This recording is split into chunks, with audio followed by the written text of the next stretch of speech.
So is this a bit why children play video games also? Is Yes. that without the meditation Yes. tools, they're just desperate for a way to release resistance? Well, yes and no. Mostly no, in that children haven't specifically activated as much negative stuff as their parents have. So they're not escaping. They like video games. They like them.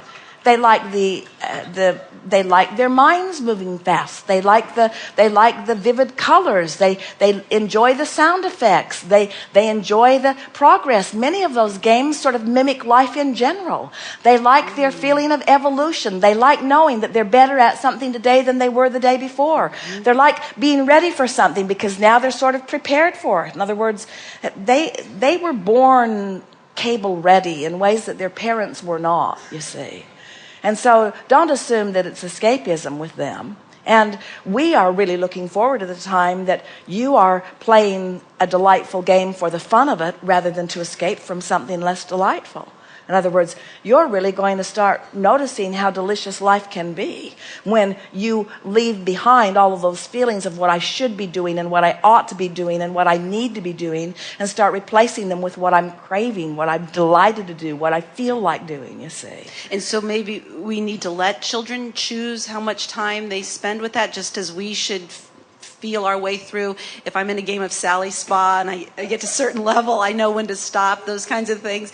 Just feel it from within when it's time to stop, because I think that's a hard time with a lot of children that we've had as patients, is that they don't know when to stop and they get obsessive with the games. Well, the thing that's tricky about this is that it's what we were talking about just a minute ago, that so many people are comparing their experience to the experiences of other people, which we want to call irrelevant, rather than to the way they feel vibrationally in relationship with the way they feel in their vortex.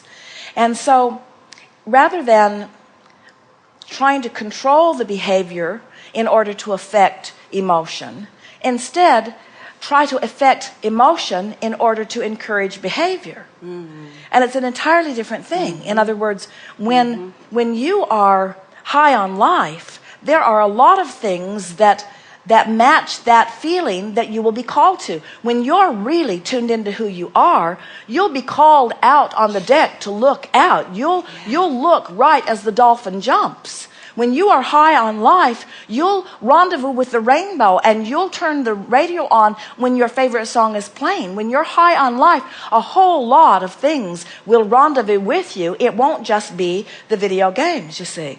But if you have parents or other adults who are scrutinizing you and acknowledging or coming to their determination that you are inappropriate, so every time you play the game, you're sneaking away to play it because there is a sort of overhanging of resentment or negative thought around it, so you begin feeling guilty and like you shouldn't be doing it, then you're being trained away from your vortex, and it's more likely that you'll do more of that, because now it's escapism rather than wantism, isn't it? Yes.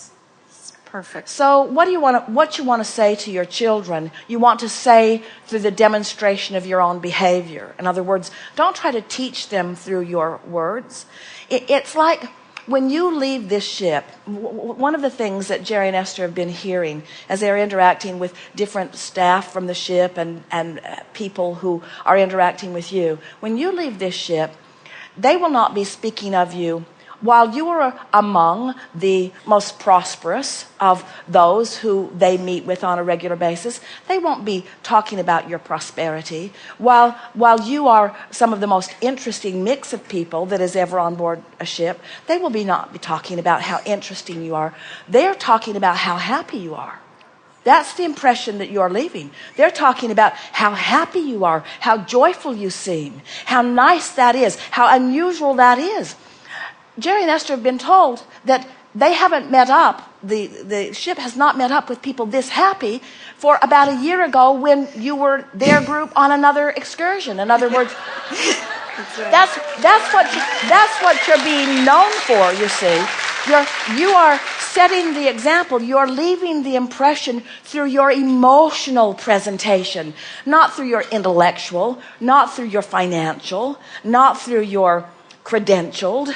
You're leaving the impression through your vibrational, emotional, because they can sense, because they want it too. They can sense your relationship with who you are. And we're not saying you're all flying high every minute of it, but as in a general sense, that's who you are. The edge is off of you in a way it isn't off of most people. And it will continue to come off, and it will continue to come off until your children will feel free and happy to be themselves in front of you, because they won't be hiding what they want to do for fear that your judgment of them will diminish them or diminish yourself in some way, you see. Fabulous. Thank you so Yes. much.